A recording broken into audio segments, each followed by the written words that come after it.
Sponsored by super 35 coaching संस्थान, nursing में first rank देने वाला रीवा का एकमात्र संस्थान। पता सिरमौर चौराहा, Rama Govind palace, 3rd floor, Rewa. कल जो है दूसरी लिस्ट जारी की है, जिसमें से रीवा से विधानसभा हेतु दीपक सिंह पटेल को रीवा विधानसभा से प्रत्याशी घोषित किया है। दीपक सिंह, आप जो है पिछले वर्ष नगर निगम के जो चुनाव हुए थे उसमें आम आदमी पार्टी के महापौर के प्रत्याशी भी रह चुके हैं। आगे की बात आप दीपक सिंह बताएं। और पहले तो सभी साथियों को, जो हमारे पत्रकार साथी यहाँ पे उपस्थित हैं, सबको सादर धन्यवाद अदा करना चाहूँगा और आप लोगों के सहयोग निरंतर हमारे साथ रहा, उसके लिए साधुवाद देना चाहूँगा। महापौर चुनाव लड़ने के बाद निरंतरता बनी रही और पार्टी ने काम के आधार पर काम को देखते हुए जिलाध्यक्ष शहर के पद से नवाजा और उसके बाद निरंतरता संगठन को लेकर बूथ लेवल तक संगठन को हमने 1 साल के अंदर खड़ा कर दिया। इसके बाद चुनाव लड़ने की बात आई तो हमारी पार्टी में चुनाव लड़ना एक जिम्मेदारी, क्योंकि हम लोग चुनाव किसी को हराने के लिए नहीं लड़ते। न हमारी कोई लड़ाई भाजपा से है न कांग्रेस से। हम लड़ाई लड़ते हैं व्यवस्था परिवर्तन के लिए। तो उसी तारतम्य में पार्टी के एक सिपाही होने के नाते पार्टी ने एक बड़ी महत्वपूर्ण जिम्मेदारी जो दी है, रीवा विधानसभा के प्रत्याशी के रूप में आगे बहुत कुछ कोशिश करेंगे कि अच्छा परिणाम आप लोगों को देखने को मिले। इसमें हमारे जो भी साथी थे वो पूरे सबको हम लोग साथ मिलकर पूरी टीम एक धागे में जिस तरह से अपन माला बनाते हैं, तो पूरी टीम एक साथ मिलकर लड़ने वाली है चुनाव और पूरी ताकत के साथ हम लोग रीवा विधानसभा को जीत के अरविंद केजरीवाल जी के झोली में और आम आदमी पार्टी की झोली में डालने का प्रयास करेंगे। किन मुद्दों को लेकर आप जनता के बीच में जा रहे हैं? मुद्दे अरविंद केजरीवाल जी अभी ऐसा ग्राउंड पे आए हुए थे, उन्होंने 10 गारंटियां घोषित की है, जिसमें से पहली शिक्षा, दूसरा स्वास्थ्य, तीसरा बेरोजगारी और भ्रष्टाचार मुक्त मध्य प्रदेश की गारंटी, बिजली की गारंटी, रोजगार की गारंटी, तीर्थ यात्रा की गारंटी, सही सम्मान राशि की गारंटी, कर्मचारी वर्ग के लिए गारंटी। इस तरह की सारी गारंटियां, इसके लिए पहले भी हमने एक गारंटी के लिए प्रेस वार्ता की थी, उसमें विस्तार से हमने इस चीज़ों को रखा था। तो ये सारी गारंटियां लेके हम जनता के बीच विगत 2 महीने पहले से ही जा रहे हैं और आगे भी इन्हीं मुद्दों पर चुनाव लड़ा जाएगा। दीपक जी, चुनाव आते हैं, हर दल यही कहता है कि रोजगार, स्वास्थ्य, अरविंद केजरीवाल जी पहले तो शिक्षा, अच्छी शिक्षा देने का काम करते हैं और फ्री में वो शिक्षा मिलती है। जैसा कि आपने दिल्ली के अंदर देखा है कि 4 लाख बच्चे प्राइवेट स्कूल से नाम कटवा कर सरकारी स्कूलों में दाखिला करवाते हैं दिल्ली के अंदर, जो कि पूरे देश के लिए एक रिकॉर्ड है। और रही बात रोजगार की, तो हमारी पार्टी ने एक रोजगार की गारंटी दी है, जिसमें से 3000 रुपये बेरोजगारी भत्ता दिया जाएगा और सरकार आपके लिए यानी बेरोजगारों के लिए रोजगार के अवसर ढूंढने का प्रयास करेगी और जब तक वो रोजगार के अवसर पैदा नहीं हो पाते तब तक 3000 रुपये बेरोजगारी भत्ता और 10 लाख सरकारी नौकरी निकालने का वादा किया। रीवा विधानसभा में आपके सामने भारतीय जनता पार्टी, कांग्रेस पार्टी, बड़ी पार्टियां जो हमेशा से यहाँ सत्ता दी है, आगे आप यहाँ के प्रत्याशी बन रहे हैं, जनप्रतिनिधि के चुनाव लड़ेंगे विधानसभा के, तो ये कितने आसार है? जीतने के आसार 100% है। जिस तरह से जनता का रुझान है, अभी हमने बदलाव पदयात्रा विगत 20 दिन से चालू कर रखी है। जनता द्वार पर खड़ी है, बस हम यानी वो चाह रही है कि कोई परिवर्तन करने के मूड में है। और एक बार पिछली बार 2018 में परिवर्तन की दया चली थी, लोगों के पास विकल्प नहीं था। इस बार नगर निगम चुनाव के बाद से लोगों को एक मजबूत विकल्प मिल चुका है, जो कि आम आदमी पार्टी के रूप में है। और निश्चित तौर पे ये कहना अतिशयोक्ति नहीं होगी कि आने वाला टाइम आम आदमी पार्टी का होगा। आपको कितनी आशा है कि महिलाएं आपके साथ हो जाएंगी? जो सर्वे रिपोर्ट बोल रही है, सबको ये जान रहे हैं कि ये चुनावी बहना योजना जो चल रही है, अभी 5,000 करोड़ का शिवराज सिंह चौहान मुख्यमंत्री साहब ने कर्ज लिया फिर से। आज 3.5 लाख करोड़ का कर्जा मध्य प्रदेश सरकार के ऊपर हो चुका है। 48,000 रुपये प्रति व्यक्ति के ऊपर मध्य प्रदेश के निवासियों के ऊपर कर्जा हो चुका है। तो यदि इसको हम विकास की बात करेंगे तो आने वाला टाइम सब कोई जानते हैं कि आज यदि 200 रुपये सिलेंडर को सस्ता किया जा रहा है, तो ये सब सारी योजनाएं इनकी चुनाव से 1 महीने पहले ही आती हैं। और ये घबराहट आपको दिख रही, जिस तरह से बीजेपी ने टिकट को बांट के ये दिखा दिया है कि उनके अंदर कितनी घबराहट है। नरेंद्र मोदी साहब, प्रधानमंत्री साहब को एक विधानसभा के चुनाव में 5-5 बार आना मध्य प्रदेश में, ये एक बड़ी यानी मैसेज देने का काम कर रहा है कि कितनी घबराई हुई है भाजपा। तो इससे तो साफ जाहिर है कि भाजपा पूरी तरह से डरी हुई है। और रही बात बहना योजना की और इस तरह के जो लुभावने जो चुनाव में चलते हैं, इस बार जनता पूरी तरह से जागरूक है। आप सर्वे रिपोर्ट लेंगे तो आपको पता लग जाएगा। जहां भी जा रहा हूं सारी बहनें ये जान गई हैं कि ये सिर्फ 1 महीने की चुनावी योजना है। शहरी क्षेत्र है ज़्यादा अभी का ये है कि शहर का अर्बन एरिया है और यहाँ पे सबसे ज़्यादा जिन चीज़ों की चर्चा होती है, चाहे विपक्ष में बैठी कांग्रेस करके जमीनों का खेल हुआ देश में, लेकिन जब वोटिंग हुई 18 की तरफ देखा गया तो बीजेपी जीत गई। फ्लाईओवर की बात होती है, सड़क की बात होती है, इन सब चीज़ों पे ज़्यादा फोकस है। आपका जो प्राइम एजेंडा है वो शिक्षा और स्वास्थ्य कैसे कॉम्पीट करेंगे, क्योंकि यहाँ पर लंबे समय से एक पार्टी के विधायक है, उससे चुनाव की वही हमारा एक गारंटी है भ्रष्टाचार मुक्त मध्य प्रदेश, शिक्षा स्वास्थ्य के साथ में भ्रष्टाचार मुक्त मध्य प्रदेश।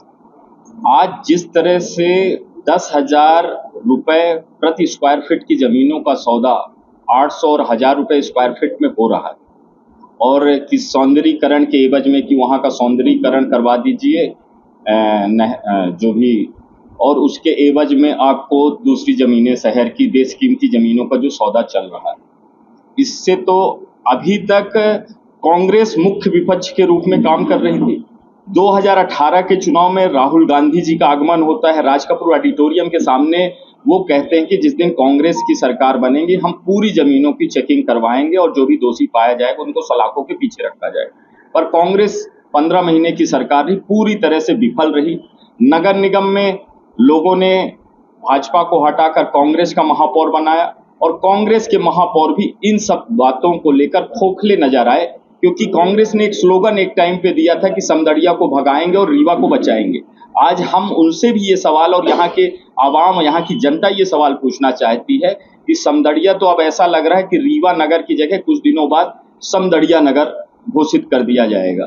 तो शिक्षा स्वास्थ्य के साथ में हम लोग जो भी भ्रष्टाचार जिस तरह के मुद्दे हैं, कोई भी आदमी लिप्त इसमें पाया जाएगा उसको सलाखों के पीछे डालने का काम करेंगे। नीयत दोनों की खराब है, चाहे कांग्रेस की बात करें चाहे भाजपा की बात करें।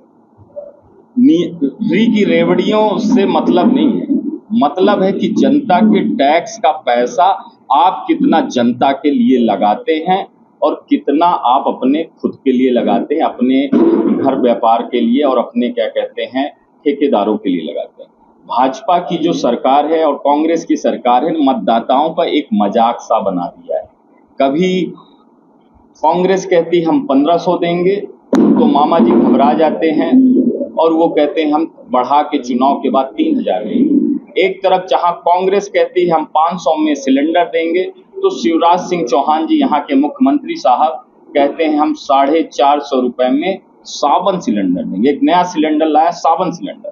इसी तरह बिजली की बात कर लें, लगातार बिजली में लुटाई है, पर आज चुनाव के 1 महीने पहले आप सितंबर माह में कहते हो कि हम सितंबर की बिजली फ्री कर देंगे, और उधर कांग्रेस कह रही हम 100 रुपए की 100 यूनिट बिजली दे। तो इनके जो वादे हैं पूरी तरह से बेबुनियाद हैं। ये सिर्फ चुनाव के 1 महीने पहले, और इन सत्ता में रहे ये लोगों ने 75 साल से इस देश का बंटाधार कर दिया, और ये सिर्फ और सिर्फ वोट की राजनीति, कभी धर्म के नाम पर, कभी जाति के नाम पर, इस तरह की राजनीति इस देश में 75 सालों से चली है। आज जो मूलभूत चीजें हैं, शिक्षा है, स्वास्थ्य, क्यों हमको आम आदमी पार्टी को शिक्षा स्वास्थ्य की बात करनी पड़ रही? भारत देश को 75 साल आजाद हुए हो गए। यदि चाहते तो ये बेसिक इंफ्रास्ट्रक्चर हैं किसी भी देश को बढ़ने के लिए। तो आज भी शिक्षा देख लीजिए। तो इसीलिए आम आदमी पार्टी का उदय हुआ कि हम बेसिक इंफ्रास्ट्रक्चर जो इस देश को जो आगे बढ़ाने में मदद करेगा, पहली चीज है शिक्षा, दूसरी चीज है स्वास्थ्य, तीसरी चीज है पानी और चौथी चीज है बिजली। तो ये सारी चीजें, और ये ऐसा नहीं है कि हमें भी आरोप लगाया गया, नरेंद्र मोदी जी जो भारत देश के प्रधानमंत्री हैं और कई भाजपा के नेताओं ने हम पर आरोप लगाया कि हम फ्री की रेवड़ियां बांट रहे हैं गुजरात के अंदर, और वही काम आप कर रहे हो। पर आप 5,000 करोड़ कर्जा लेके कर रहे हो, सारे विभागों का पैसा रोक के कर रहे हो चुनाव से 1 महीने पहले, और हम जिस दिन सरकार बनती है उसी दिन से ये काम क्रियान्वित कर देते हैं। और आपको बता दे, दिल्ली जब मिली थी तब 25,000 करोड़ सरप्लस पे थी, आज दिल्ली 65,000 करोड़ सरप्लस पे है। इसका मतलब कि यदि वहां बच्चा जन्म लेता है तो वो 10,000 रुपए अपने जेब में लेके पैदा हो रहा है, और वहीं पे मध्य प्रदेश के अंदर जो भी बच्चा जन्म ले रहा है वो 48,000 कर्जे पे जन्म ले रहा है। इससे दूध का दूध पानी का पानी है, सबके सामने है। ये बताइए कि किसी अपने यहाँ के नेता को टिकट देगी तो बड़ी चुनौती आप किसे मानते हैं, बीजेपी को या कांग्रेस को? देखिए, लड़ाई इस बार डायरेक्ट भाजपा से, हमारी लड़ाई जो है भाजपा से है। कांग्रेस को हमने ऑलरेडी, यदि आप सर्वे रिपोर्ट लेंगे रीवा विधानसभा की बेसिकली, तो हमने कांग्रेस को पीछे छोड़ चुके है ना। तो कांग्रेस तो ऑलरेडी अब तीसरे पोजीशन पे है और हम सेकंड पोजीशन में, यानी हमारी जो डायरेक्ट फाइट है वो भाजपा के साथ में। और रही बात मध्य प्रदेश की, तो मध्य प्रदेश के अंदर पिछली बार 2018 में लोगों ने बदलाव के रूप में कांग्रेस को चुना, पर कांग्रेस ने अपना विश्वास खो दिया। कांग्रेस ने अपना विश्वास खो दिया, उन्हीं के विधायक जाके भाजपा की झोली में बैठ गए, और जिनको लोग नहीं चाहते थे फिर से वो मुख्यमंत्री हमारे सर पे बन के बैठ गए। तो इस बार लोगों ने पिछली बार गलती की थी, पिछली बार विकल्प नहीं था लोगों के पास। इस बार लोगों के पास एक मजबूत विकल्प आम आदमी पार्टी के रूप में है, और आम आदमी पार्टी इसीलिए 230 सीटों पर चुनाव लड़ने जा रही है। कई बार लोगों को जो विश्वसनीयता की बात है, कई बार दिल्ली के विधायकों को खरीदने का काम किया गया, पंजाब के 92 विधायकों को, गोवा के 2 विधायकों को, गुजरात के 5 विधायकों को खरीदने का काम किया गया, पर आज वो वहीं पर हैं क्योंकि ये केजरीवाल की सेना के लोग हैं, कट्टर ईमानदार और जनता के लोग। अभी चुनाव वाले भाजपा ने ये गलत तरीके से उसका प्रवाह किया और उन्होंने मीडिया में आके स्पष्ट बयान दिया कि वो पार्टी में है और पार्टी में काम कर रहे हैं। अन्य जगहों के व्यक्तिगत कुछ कारण हो सकते हैं, उस पर मैं टिप्पणी नहीं कर सकता हूं, क्योंकि सबके अपने अपने मत होते हैं और ये लोकतांत्रिक देश है, इसमें कभी भी लोग छोड़ के जा सकते हैं, कभी छोड़ के आ सकते हैं। दीपक जी, एक चीज बताइए कि इस अंचल में ये देखा गया कि आप मूलभूत जो चीजें हैं उनकी बात आपकी पार्टी कर रही है। कांग्रेस बीजेपी के अपने अलग दावे हैं, इसके वादे हैं, कोई इम्प्लीमेंट करने की बात कर रहे हैं। इस क्षेत्र में अमूमन ये देखा गया कि चुनाव आखिरी दौर में जब पहुंचता है, चाहे जितना भी कोई डिनाई करे, वो चुनाव जातीय समीकरण के हिसाब से घूमने लगते, और हमेशा ये हुआ है। इस चीज को कोई भी राजनीतिक दल इंकार नहीं कर रहा, क्योंकि जितने भी सर्वे, रिसर्च रिपोर्ट इसकी भी बात करते हैं, लास्ट में वो भी ये देखते हैं कि जातिगत समीकरण क्या कहता है।